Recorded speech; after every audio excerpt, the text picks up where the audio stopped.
Assalamualaikum warahmatullahi wabarakatuh. Alhamdulillahirrabbilalamin. Allahumma sholli ala Sayyidina Muhammad wa ala ali Sayyidina Muhammad. Qala rabbi shrahli sadri wa yassir li amri wa halul 'uqdatam min lisani yafqahu qawli.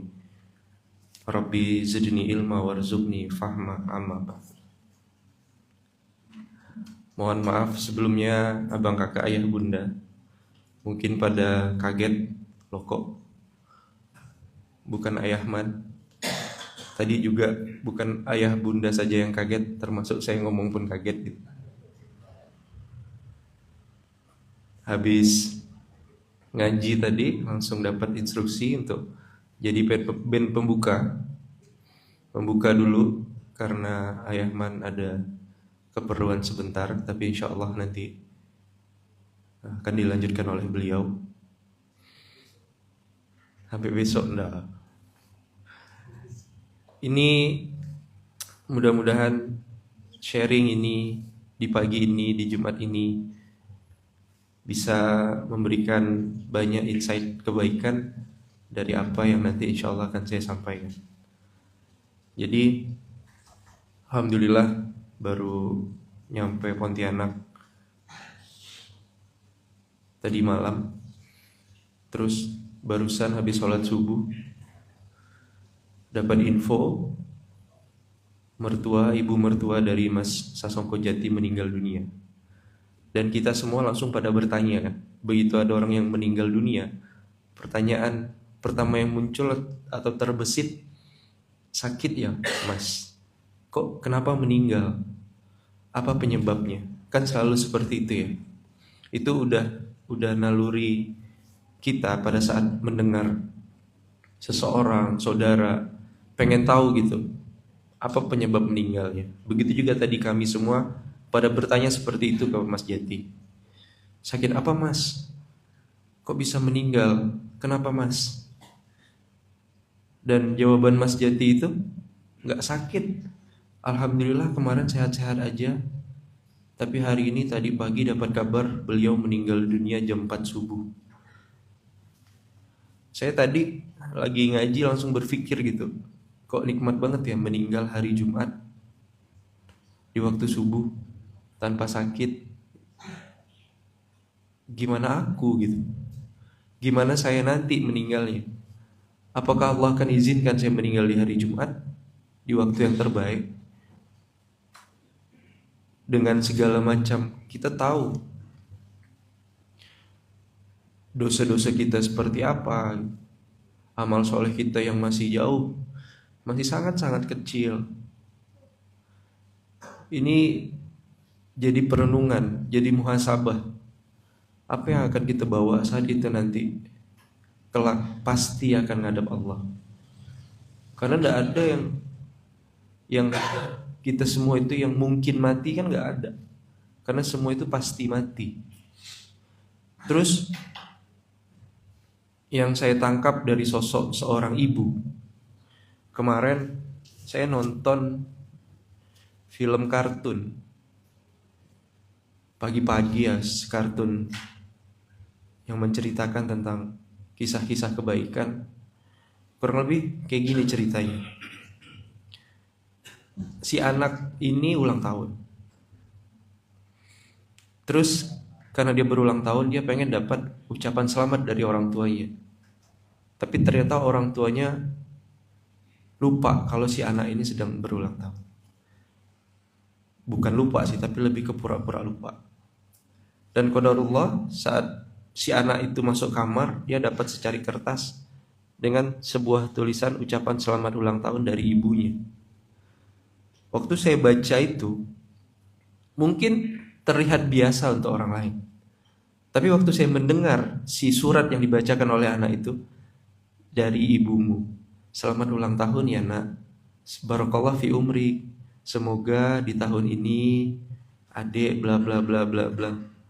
Yang saya tangkap adalah itu sebuah peristiwa atau sebuah kejadian yang aku tak akan pernah lagi merasakan, karena aku sudah tak memiliki seorang ibu.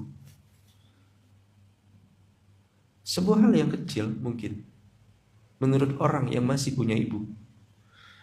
Sebuah hal yang biasa saja, sebuah hal yang normal-normal aja. Tapi hal itu menjadi sangat istimewa dan memunculkan rasa rindu yang amat sangat ketika saya mendengar. Karena itu sesuatu yang mustahil untuk saya dapatkan kembali, karena saya sudah tidak memiliki ibu. Hari ini ke Pontianak lagi. Tadi barusan scroll-scroll foto, dapat foto terakhir Lebaran sebelum Covid, yang waktu itu saya bisa pulang ke Pontianak untuk berkunjung ke rumah orang tua. Jadi itu foto terakhir lah. Biasa kan kalau di bandara foto dulu sebelum terbang. Karena Lebaran berikutnya Covid, Lebaran berikutnya ibu saya sudah meninggal dunia. Jadi mungkin di pagi ini saya pengen menyampaikan pesan, mengingatkan, memberikan sharing gitu kepada ayah, bunda, abang, kakak semuanya yang masih saat ini Allah kasih rezeki, Allah kasih kesempatan masih bisa kumpul sama ibu. Jangan pernah sia-siakan momen itu. Saya sering lihat Ayahman ngerekam Wawa lagi ngomong dari jauh. Ngapain gitu kan? Saya tahu beliau lagi mendokumentasikan. Sering-sering sekarang merekam, video call direkam, suara sering-sering voice note. Karena dulu itu yang gak saya lakukan. Jadi saat ini rindu atau kangen dengan ibu, saya hanya bisa lihat foto-foto beliau. Tapi untuk mendengarkan suaranya pun gak bisa. Jadi waktu kemarin scroll salah satu sosial media, waktu lagi scroll, ada video yang ada suara ibu saya, langsung netes air mata. Betapa rindunya dengan sosok seorang ibu. Karena yang saya pahami, yang saya ketahui, siapapun kamu, sebesar apapun posisimu, setinggi apapun kamu di luar, tapi pada saat kamu pulang ke rumah, kau tetaplah seorang anak dari ibu. Iya kan? Kalau kita dengar cerita Ayahman tuh, begitu beliau pulang ke rumah Wawa, disuruh beli garam, kalau melihat aku seorang pengasuh, tapi disuruh beli garam, terus ditanya lagi, ada duit enggak? Ya itulah seorang ibu. Saya juga dulu, dan ini momen-momen yang sangat saya rindukan. Begitu udah lelah di perantauan, begitu sudah lelah dengan dunia pekerjaan, begitu sudah lelah dengan semua masalah kehidupan, kembali ke rumah itu seperti menetralkan semua hal-hal itu gitu, semua permasalahan itu. Jadi kayak posisi jadi kayak kembali lagi jadi nol gitu dari semua kondisi permasalahan. Balik ke rumah, sekedar tidur di kamar orang tua, sekedar mendengarkan nasihat dari mereka, itu benar-benar bikin kita kembali lagi seperti manusia yang terlahir kembali, ya kurang lebih kayak gitu. Mungkin terdengar lebay dan berlebihan, tapi itulah yang saya rasakan. Saat sekarang sosok orang tua yang sudah pergi meninggalkan saya semua, momen-momen itulah yang sangat saya rindukan. Karena saya mungkin tak bisa bermanja-manja di depan anak-anak, karena saya tetap dilihat sebagai sosok seorang ayah. Jadi kadang bermanja-manja itu cuma di waktu-waktu sendiri, ya mungkin berpikir seperti mereka masih ada, tapi ya ternyata mereka sudah gak ada.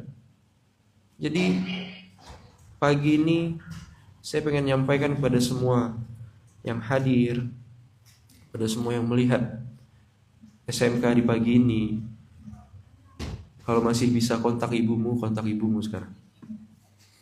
Hari Jumat, enggak tadi Mas Jati, ibu mertua kan, jam 4 subuh meninggal dunia.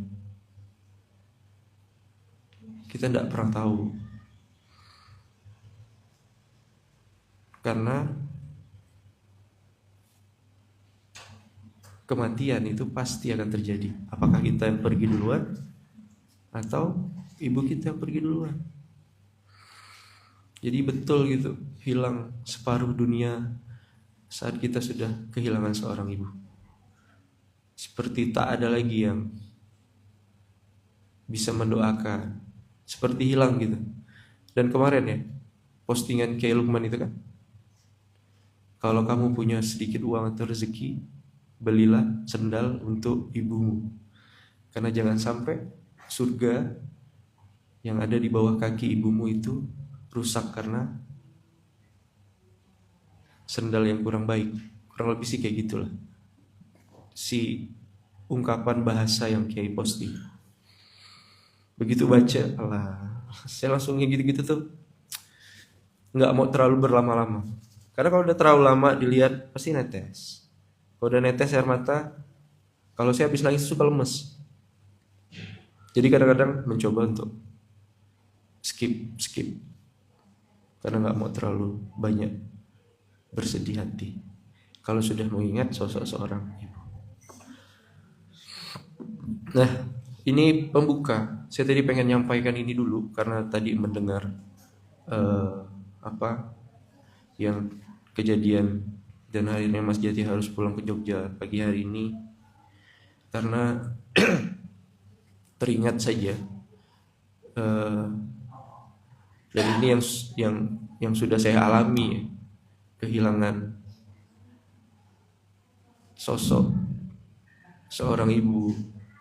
Dan saya ingat banget sebelum mereka meninggalkan saya itu, kami waktu itu safar bersama teman-teman di Munzalan juga ke Masjid Karimata.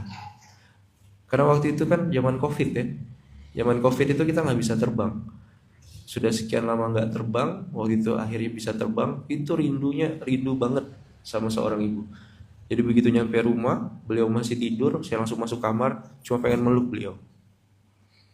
Itu sebelum kita ke Karimata itu, ingat saya. Baru habis itu kita ke Karimata, pulang, beliau ikut ke Jakarta. Waktu pulang ternyata keluarga kami kena musibah. Oke. Itu sedikit pembuka.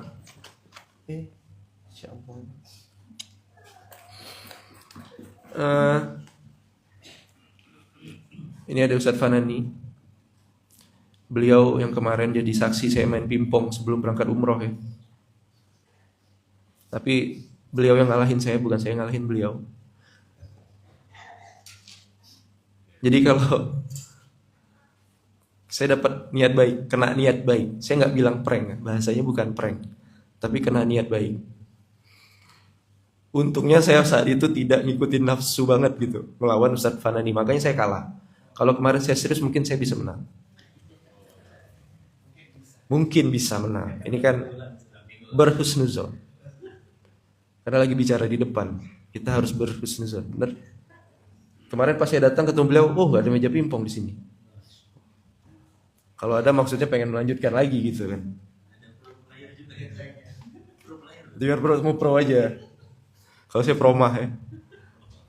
Jadi hari Ahad ya bener ya. Hari sebelumnya saya berangkat dari Cilacap. Tuh sama Bapak Nuroni di Nurrahman. Kami berangkat ke Cilacap. Ini pertolongan Allah. Jadi gini ceritanya. Hari Jumat malam kami berangkat ke Cilacap. Hari Sabtu ada program ke kolaborasi di sana. Qadarullah dari Cilacap ke Bandung itu harus pakai kereta yang jarak stasiunnya agak jauh. Dia di Troya. Troya tuh salah satu kota ini gitu. Zaman Romawi kuno ya, Troya, betul nggak? Bener nggak Ustaz Fani? Ada kan di situ stasiun Troya namanya. Oh Kroya, mohon maaf. Salah, mohon maaf. Kroya. Kalau Troya itu kan yang velop Kroya kan. Karena jauh, akhirnya jadi ceritanya kita bikin kolaborasi kebaikan namanya Dusun Bondan. Dusun Bondan ini harus naik kapal boat dari kota Cilacap kurang lebih 1 jam masuk ke area tersebut. Karena kami datang bawa kolaborasi, bawa perahu ambulan, mereka siapkan makanan. Tapi karena kita ngejar kereta, kita nggak sempat makan. Mohon maaf, bapak-bapak, ibu-ibu, setelah acara kami harus langsung pulang karena ngejar kereta. Kalau enggak takutnya kami telat ngejar kereta. Akhirnya pulanglah kami semua. Langsung pulang siang itu.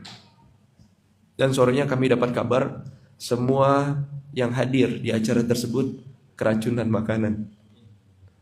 Jadi ternyata ada seafood yang digabungkan dengan salah satu bahan makanan. Akhirnya menimbulkan racun yang teman-teman tim anggota kami yang ada di sana semuanya kena infus. Ya Allah, saya bilang.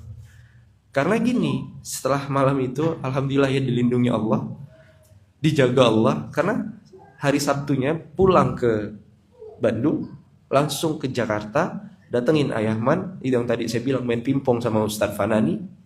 Setelah itu berangkat umroh. Dengan baju yang sama, dengan kostum yang sama, saya landing Madinah. Bahkan besoknya ada janji-janji dengan beberapa orang teman saya nelpon. Antum di mana? Saya udah jalan menuju Bandung. Saya di Madinah. Hah? Serius? Kok nggak ngomong-ngomong ente ke Madinah? Jangankan antum, saya bilang. Saya aja nggak tahu kalau saya harus pergi ke Madinah hari ini. Jadi kemarin itu, kalau orang mungkin mendadak umroh, kalau saya kemarin bahasanya dipaksa umroh. Dan itu niat baik yang menurut saya out of the box, unpredictable.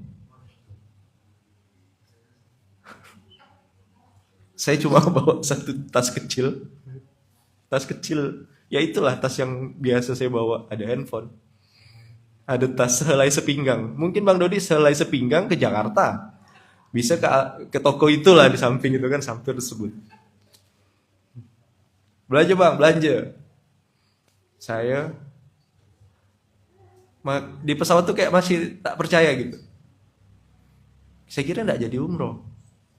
Karena enggak ada inisial, enggak ada sinyal-sinyal sama sekali. Saya nanya pun enggak dijawab, enggak ada. Benar-benar enggak jadi gitu. Ya udahlah, pulang. Enggak benar nih gitu. Enggak mungkin juga lah kayak gini. Tapi ternyata, coba masuk ke dalam dulu, antar ke dalam, nanti kita ini sama tim travelnya ikutlah saya ke dalam. Enggak periksa paspor, enggak periksa boarding pass, enggak ada check-in, semua langsung benar-benar lolos. Hanya seperti petugas. Tapi pas di akhir sudah selesai semua, sudah naik, final call, ada nama saya, Irfan Syahrianto. Hah? Kok ada nama saya? Saya bilang. Ini bapak? Ya ini saya bilang. Bapak check-in tadi? Enggak, saya bilang. Bapak mau berangkat? Ya mau lah kalau berangkat, saya bilang. Terus paspor bapak mana? Enggak ada. Boarding pass? Enggak ada. Lah ini gimana? Kata petugas. Dan itu terjadi perdebatan di pintu pesawat. Karena sudah final call, udah harus berangkat saat itu. Semua udah di dalam. Tinggal kita yang terakhir. Dan ternyata paspor saya dipegang sama petugas yang satunya. Dan di situ sudah ada nama saya. Dan akhirnya saya berangkat ke Madinah. Ya Allah. Baru kurang lebih sebulan berangkat. Ya kan? Nemenin Ustadz Adam.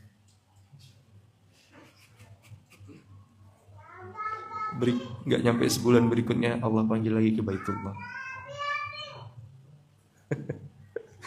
Ada yang chat.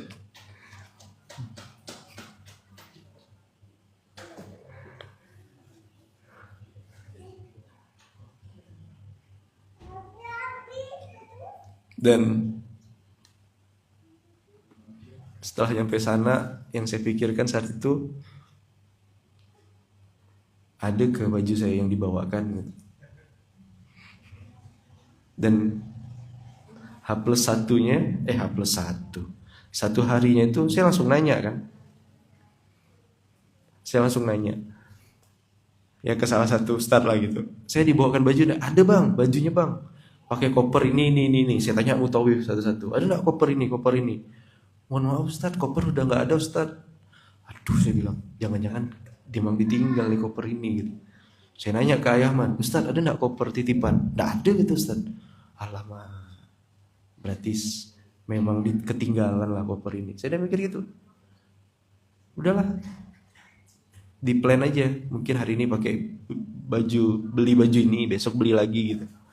Ternyata siangnya di niat baik lagi. Begitu ini ada titipan, begitu saya lihat koper dari jauh, loh kok saya kenal celananya, saya bilang. Oh, ternyata itu koper saya yang udah disiapkan. Dan ternyata bang, kakak, ayah, bunda semuanya,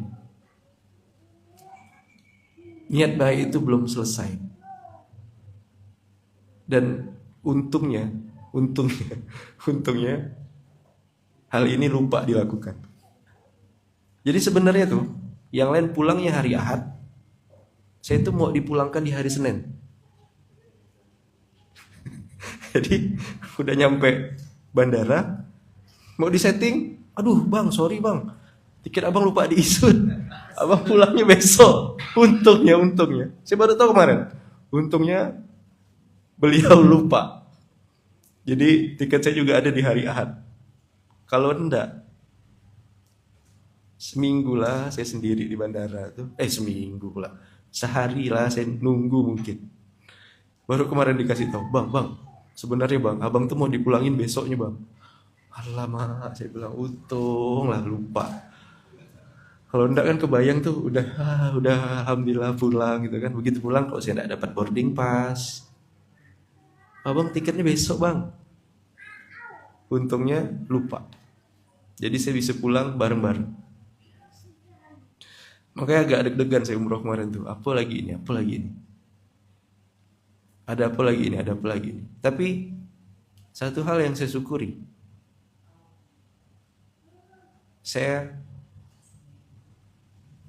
dan ini sangat saya syukuri, saya bisa sholat kembali ke Masjid Nabawi dan Masjidil Haram. Mungkin enggak, kan kita sering dengar berangkat umroh itu bukan hanya perkara punya uang, tapi perkara diundang Allah. Kalau Allah sudah mengundang apapun caranya, insya Allah pasti kita akan berangkat ke sana. Dan kemarin juga alhamdulillahnya banyak ustadz-ustadz yang membersamai. Saya benar-benar jadi pendengar saja yang baik, mendengarkan banyak ilmu dari ustadz-ustadz yang kemarin ikut berangkat umroh. Dan salah satu yang sangat berkesan itu adalah tentang sirah, tempat-tempat yang ada di Masjidil Haram. Jadi kalau teman-teman mungkin belum nonton, silahkan buka Instagramnya Ayah Man Pontianak. Di situ ada live berbicara tentang sirah tempat-tempat di Masjidil Haram, di mana rumahnya Abu Bakar, di mana rumahnya Rasulullah dengan Khadijah, di mana perkampungan Bani Hashim, di mana gunung atau bukit yang dulu dipakai untuk bersyiar, itu ada semua di share live IG-nya Ayah Man. Itu keren banget waktu saya dengar. Jadi ternyata banyak tempat-tempat bersejarah yang memang sekarang sudah nggak kelihatan, karena memang pemerintah Arab Saudi itu yang saya pahami ya, menghilangkan atau tidak mau tempat-tempat tersebut, takutnya dikultuskan. Tapi masih ada tanda-tandanya sampai sekarang. Nah, kalau mungkin kita pengen lebih dalam mengetahui sirah-sirah yang ada di sana, itu silahkan buka Instagramnya Ayah Man, karena di save di situ. Itu bagus banget. Begitu saya dengar, saya bisa tahu gitu. Oh, Ka'bah itu di sini, utaranya di mana, baratnya di mana. Oh, lokasi itu di sini. Oh, dari rumah ini ke sini.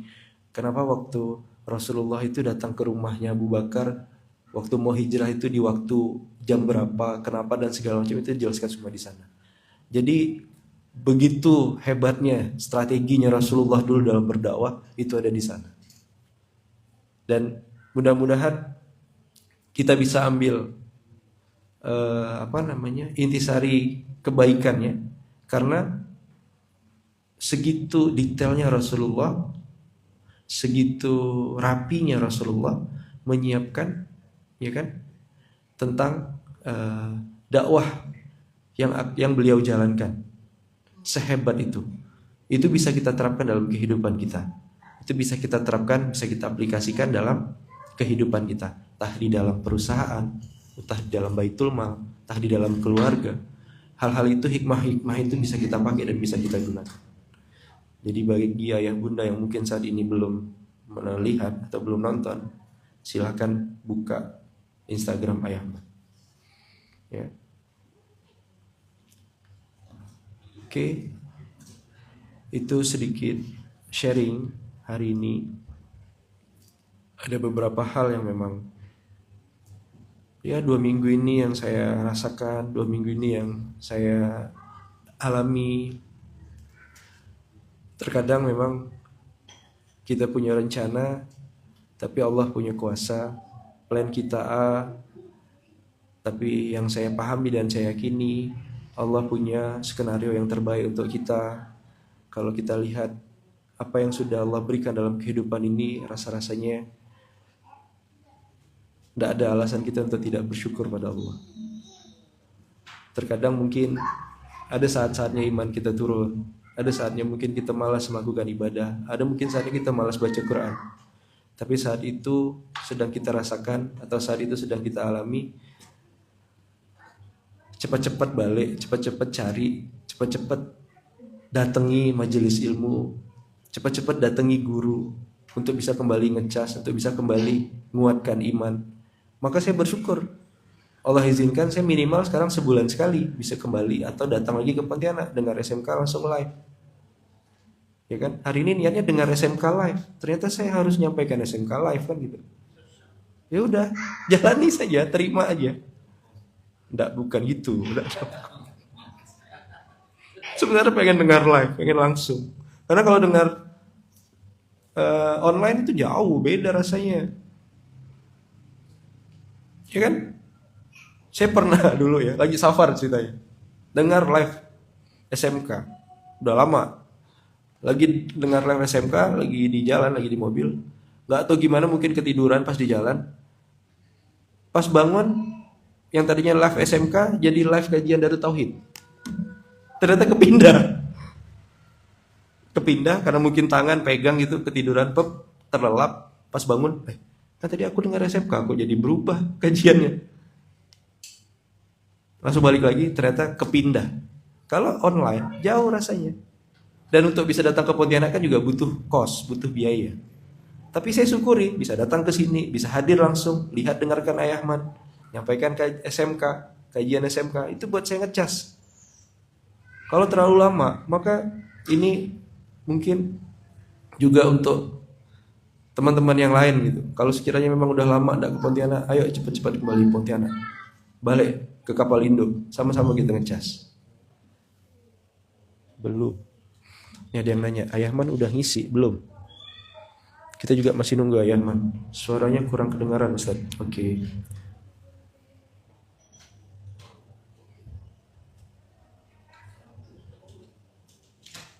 Oh, iya, ternyata komen-komen.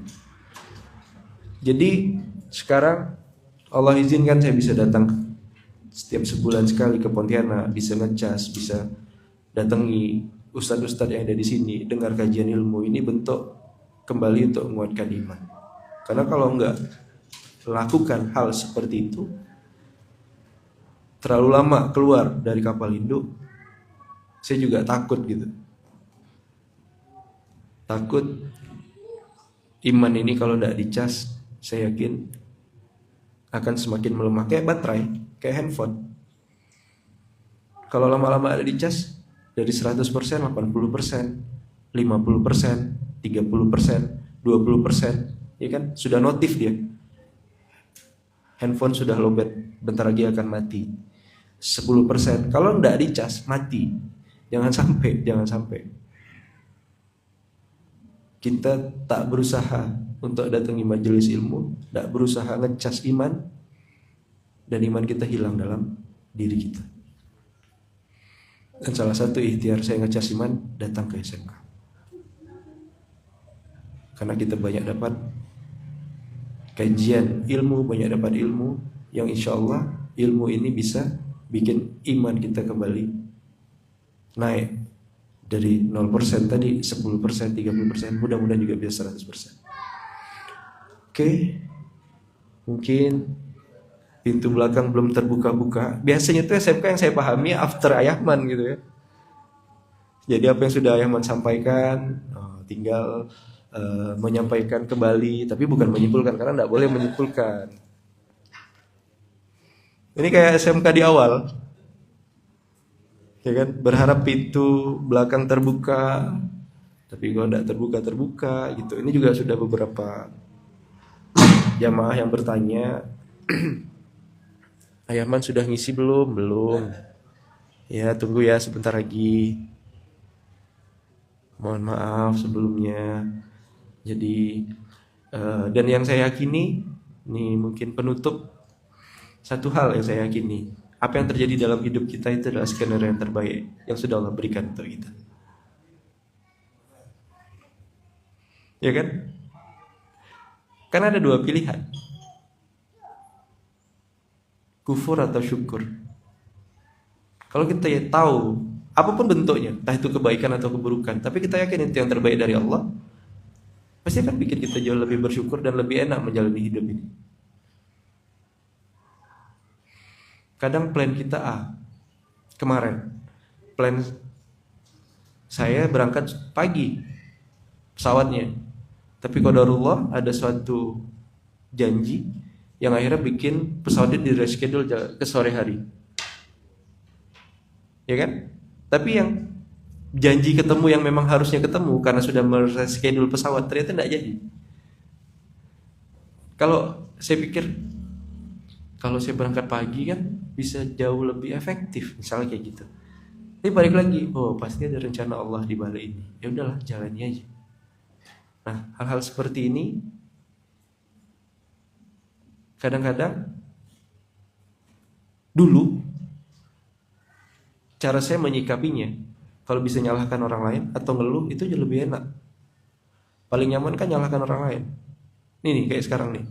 Kok aku sih yang disuruh isi SMK? Kan harusnya jadwal ini. Nyalahkan lagi orang lain. Tuh yang lain masih banyak ustadz-ustadz tuh. Ada Ustadz Abbas, Ustadz Adam, ada Bang Dodi, ada Ustadz Fanani, Dewan Pengawas Syariahnya saya kan gitu. Harusnya beliau yang lebih layak untuk ngisi di sini dan harusnya mereka yang ngisi di sini gitu loh. Kok aku yang disuruh? Tapi ya sudahlah. Bismillah. Baru duduk, baru ini selesai baca Quran, abang ngisi SMK. Sampai saya telepon lagi tadi, benar loh Ustaz yang ngisi SMK, benar. Oke, Bismillah. Jalan nih. Mudah-mudahan apa yang saya sampaikan ini di hari Jumat, ada yang jadi amal jariah, ada yang mungkin mudah-mudahan jadi kebaikan, jadi amal jariah untuk saya di hari Jumat ini.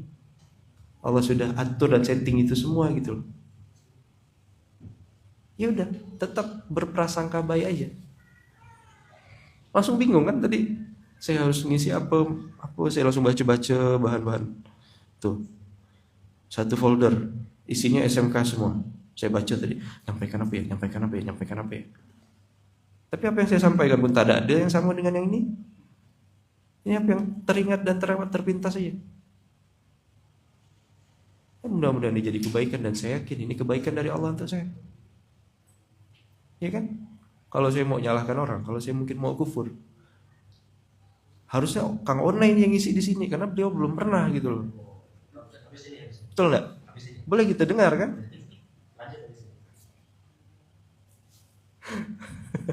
Tadi saya juga sempat jeling-jeling beliau, kok beliau enggak lihat-lihat saya gitu loh. Tapi balik lagi, Bismillah, sami'na wa ata'na. Sebuah bahasa yang sederhana, tapi agak berat untuk kita istiqomahkan. Kita dengar, kita taat, kita jalani. Selama itu tak bertentangan dengan syariat, Bismillah. Awali dengan Bismillah, akhiri dengan Alhamdulillah. Lakukan karena lillah. Kalau itu udah jadi pegangan dan patokan dalam kita melakukan sesuatu, saya yakin tak ada yang berat. Karena kita yakin backup kita Allah. Oke, tadi kata Ustaz Nizar 15 menit, tapi ini udah 45 menit. Kita dengar, kita taat, kita jalan. Alhamdulillah, mungkin saya coba tanya dulu ya.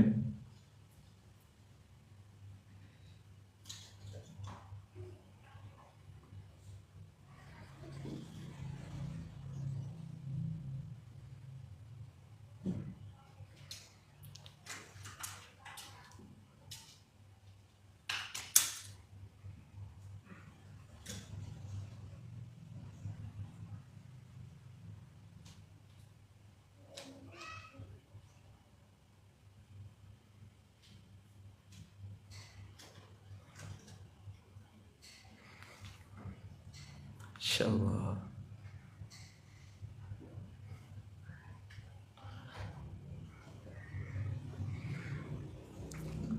Mungkin pagi ini yang bisa saya sampaikan. Mudah-mudahan 3 hal tadi. Pertama saya bicara tentang ibu, setelah itu bicara tentang sampai jumpa di Baitullah. Yang terakhir saya sampaikan tentang syukur. Jadi dari 3 hal ini semoga ayah bunda, bang kakak semuanya bisa ambil yang baik-baiknya, tapi ya pasti yang kurang, yang jelek, yang datangnya itu dari saya jangan diambil. Dan saya mohon maaf kalaulah dalam penyampaian ada kesalahan, baik dari kesalahan tutur kata, salah materi, salah hikmah, saya mohon dimaafkan. Tapi ambillah yang baik-baik, dan mudah-mudahan kebaikan ini bisa jadi amal jariah untuk kita semua. Dan saya juga pengen minta doa dari abang kakak ayah bunda semuanya, ya kan, mumpung lagi safar juga sayanya di hari Jumat ini, minta doa kepada semuanya, semoga Allah berikan kesehatan yang baik untuk keluarga saya. Dan saya minta doanya semoga keluarga saya yang sudah pergi mendahului saya terlebih dahulu ya, ibu bapak, semoga Allah lapangkan kuburnya, Allah ampuni segala dosa-dosanya, Allah jadikan amal soleh yang saya lakukan mengalir untuk mereka semuanya, untuk bapak, mama, adik, ya kan, untuk orang-orang yang pernah ngalir juga kebaikannya untuk saya. Saya minta doanya semua dari abang kakak ayah bunda semuanya, dengan sama-sama kita membaca Al-Fatihah.